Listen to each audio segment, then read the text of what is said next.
Hello, this is Arla Kilpatrick, the Erudite Cunophile, and today we're going to look at the actual data behind Miss Miletski's study on understanding bestiality and zoophilia. Before I begin, I will make a quick description of what kind of study this was, as well as some more general information regarding what the zoophiles had to say about themselves, or bestialists, or people who had sex with animals, or whatever you want to call them. Well, we'll just call them people who had sex with animals. Alright, so, after the focus groups, which I discussed in the previous video, Miss Miletski began making her questionnaire. The goal was to gather information on people who had sex with animals. There were three basic sections to the questionnaire. Section A consisted of general information and demographics questions, and that's mostly what we're going to be talking about in this video. Section B consisted of questions on the participants' psychosexual development, and Section C was questions regarding sex with animals specifically.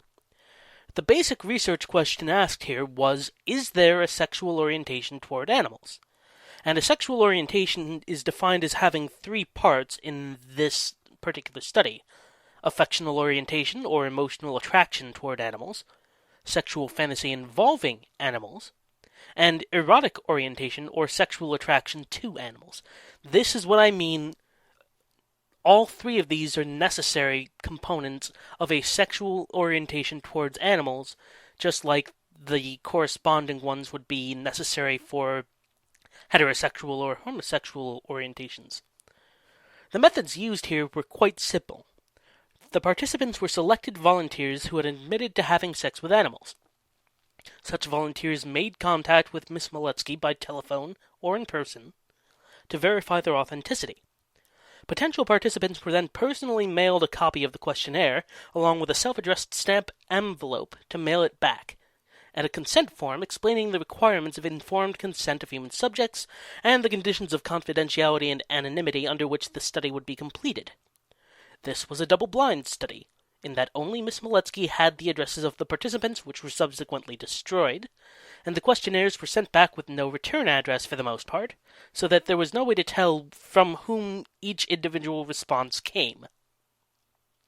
Now, before I go on, I should note that I'm not going to be showing you the actual numerical data that Miss Miletski has on zoophiles, or people who have sex with animals, excuse me. For that, go buy the book. Trust me, there's lots in there that I'm not going to cover. However, I am going to give you a graphical representation of some of the data, and give you my thoughts on what conclusions we might draw about this particular subset of people who have sex with animals. It doesn't say anything about zoophiles in general because, well, there aren't enough people involved and they're volunteers, which makes the study somewhat biased. But it is interesting information to note. With that said, let's move on to the data.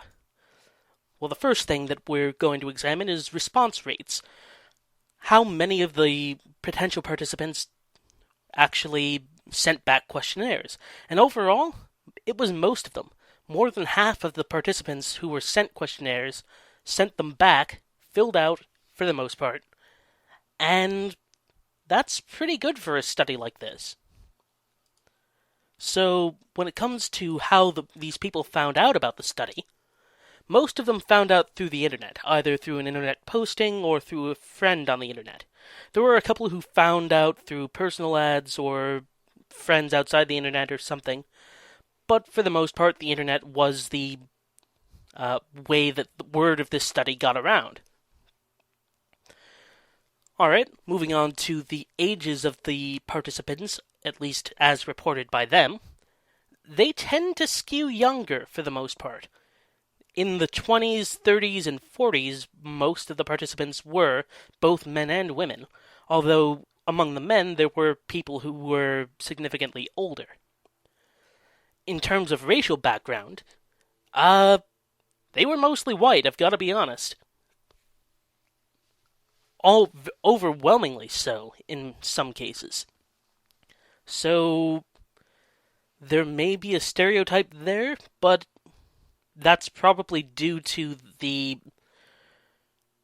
the place where this study was conducted.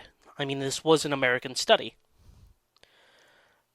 When it comes to religious background, it pretty well matches the background that most people had. I mean, Protestants and Catholics were on the top of the list, followed by people with no religious affiliation whatsoever, for both men and women. And though there were people of various different religions, Christianity and non-religion were the most prevalent categories. In terms of how often they attended religious services, unsurprisingly, most of them never did. A few did sometimes, or maybe once a month, but very few of them could be considered religious by the definition of going to religious services on a regular basis. When it comes to their levels of education, unsurprisingly, at least from Kinsey's data, the people who have sex with animals tend to be somewhat educated, with some college experience or college graduates. This isn't true of everyone, but it is somewhat correlated with, well, I wouldn't say correlated because I don't have the data in front of me, but it is, to some degree, a factor involved in zoophilia. Now, when it comes to the occupations of these people, unsurprisingly, since so many of them are from the internet, many of them work in computer-related fields. Not too many work in animal-related fields, which was a shock to Miss Miletski, although some clearly did. And basically, they come from all walks of life. Some are unemployed, some are college professors. There's really no one profession that animal lovers tend to gravitate towards. Now, when it comes to annual income, I'll be honest, men and women were both somewhat poor compared with the general population. But this may have something to do with the fact that they're not raising families. Or some of them are, I know, and we'll get into that later on. But it's not necessary to have that large of an income when you're only supporting yourself and possibly some animals. Now, when it comes to where these people are currently, or at least where they were at the time of the study, they came from all over the United States, and in addition, there were a couple from Germany and from the United Kingdom and Canada, English-speaking places, except for Germany, of course. And as for their marital status, well, there are lots of them that are single, but there are quite a few who are married or divorced or in intimate relationships, so not all of them were loners, at least according to them.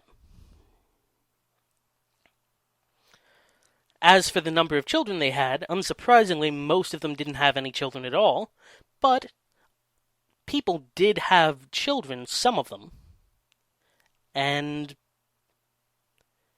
apparently well, I don't know how well they raised their children, but hopefully they raised them just as lovingly as any parent would. Now, when it comes to their living situations, unsurprisingly, lots of these people live with pets or other animals. A few of them live with their spouses or roommates or whoever. But, for the most part, it's gonna be with animals involved in their lives, unshockingly. Now, when it comes to what kinds of animals they lived with, most of them lived with dogs. Some of them had cats or horses, cows, whatever. And that's unsurprising given the data on what animals they have sex with, which we'll get into later. When it comes to vegetarianism, most of them turned out not to be vegetarian, which was surprising to Miss Miletski again, because she thought that an ethic which placed animals at such an equal footing would naturally lead to vegetarianism. Now, when it comes to Friends, I don't have the actual data in front of me, and I'm not going to quote the numbers here, but suffice to say that when it comes to Friends, these guys and girls, both were involved in the study, were not complete loners. Most of them had friends, quite a few depending on who you asked. And when it came to how often they contacted such friends, a lot of them contacted their friends weekly or monthly, some even daily. There were those who didn't contact their friends much at all, but that's unsurprising in such a large sample as this. Now, when it came to the level of sociability of these men and women, I'll be honest, they are a little bit on the shy side. Either average or slightly less than average sociably, at least according to their own self-rating. But they aren't complete introverts, at least in their own perception. Now, when it came to this study, a lot of people ended up involved in it through the internet, and unsurprisingly, a lot of people spent quite a bit of time on the internet visiting friends and doing other things. Up to 100 hours, actually. 100 hours a week, I should say. Which basically means all their time except time spent sleeping. But, oh well. Now, moving on to a topic which will be discussed later, but which is relevant now for the purpose of showing that these people aren't all social introverts.